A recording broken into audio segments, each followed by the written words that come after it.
বন্ধুরা, আমার চ্যানেলে তোমাদের সবাইকে স্বাগত জানাই। আজ আমি একটা ঝিঙে দিয়ে আর আলু দিয়ে রেসিপি বানাচ্ছি, খুব টেস্টি। আসো দেখো কি করে বানাচ্ছি।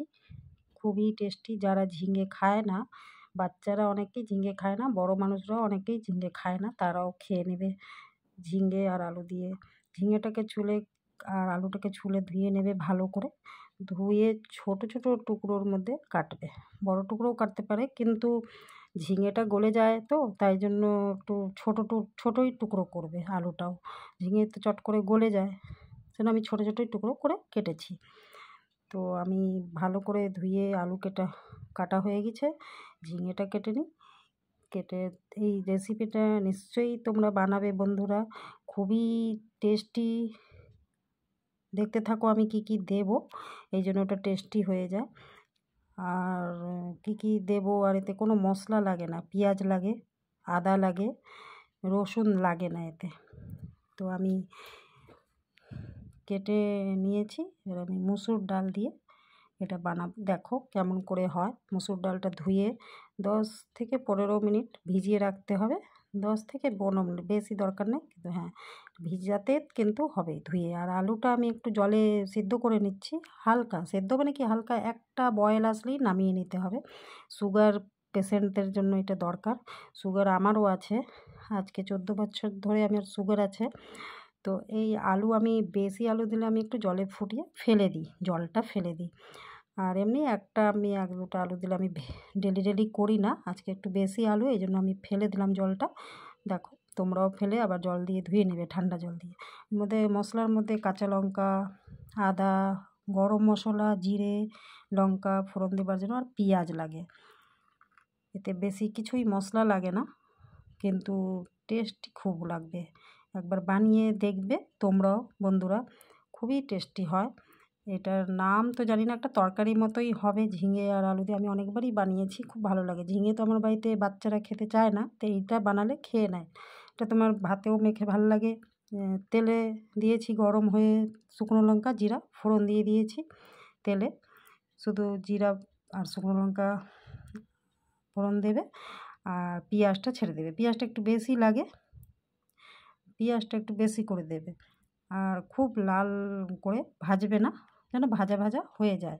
এটা আমি আদাটা আর গরম মশলাটা একসাথেই থেতো করে নিয়েছি। একসাথে আমি আদা আর গরম মশলাটা থেতো করে পেঁয়াজে দিয়ে দিলাম, যেন তেলের মধ্যে একটু ভাজা হলে আদা আর গরম মশলাটা টেস্ট ভালো আসে, ফ্লেভারও ভালো আসে। এবার আমি ঝিঙে আর আলুটা ছেড়ে দিলাম।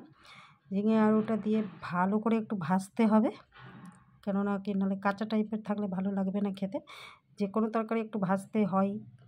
তো এটা তুমি ভাজবে ভালো করে। হলুদ দিলাম, নুনটা পরে দেবো, একটু ভাজা হয়ে যাবে তবে, কেন জল বেরোবে, তাই জন্য বন্ধুরা আমি নুনটা পরে দেবো, তোমরাও পরে দিও নুনটা।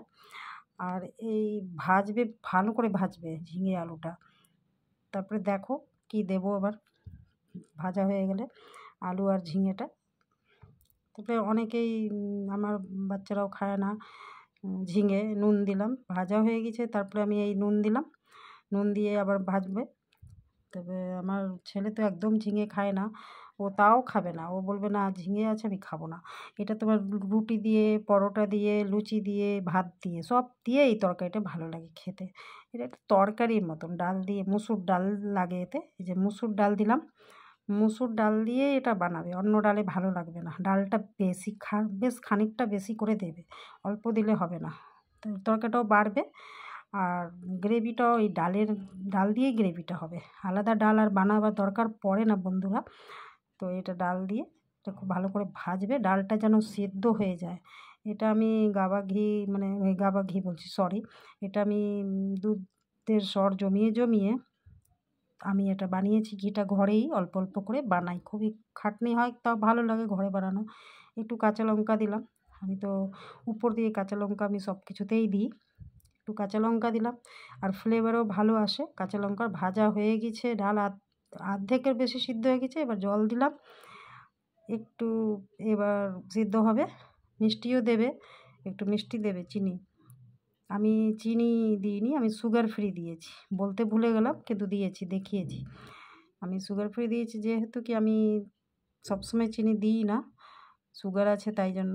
তো জল দিয়ে ঢেকে দিলাম সিদ্ধ হবার জন্য, ভালো করে সিদ্ধ হোক। তারপরে এবার হয়ে এসছে, দেখি কেমন হয়েছে। এই দেখো কি সুন্দর কালার এসছে, কি সুন্দর দেখতে, যা সেন্ট যা ফ্লেভার আসছে কি বলবো তোমাদের। তোমরা কমেন্টে নিশ্চয়ই বলবে বন্ধুরা কেমন হয়েছে। Please support me. আমিও অনেক কষ্ট করি কিন্তু আমি সাপোর্ট পাই না। ঠিক আছে, আমি যে ঘিটা বানিয়েছি ওটাই লাস্টে দিয়ে দিলাম অল্প। ঘি বেশি ছিল না তাই অল্প দিলাম। তো এই হয়ে এসছে তরকারিটা, খুবই ভালো লাগে, খেয়ে দেখবে বানিয়ে। কিন্তু একটা কথা বন্ধুরা, মুসুর ডাল দিয়েই বানাবে। দেখো কি সুন্দর লাগছে দেখতে, এটা যা হয়েছে না, খেতে যা হবে। এই দেখো আম, ভাত, ডাল, না ডাল না, ডাল তো ওতেই দিয়ে বানিয়েছি, আলাদা ডাল বানাইনি আজকে। দই, ভাত, আম দিয়ে এবার আমিও খাবো, সবাই খাবে, সবাইকে খেতে দেবো।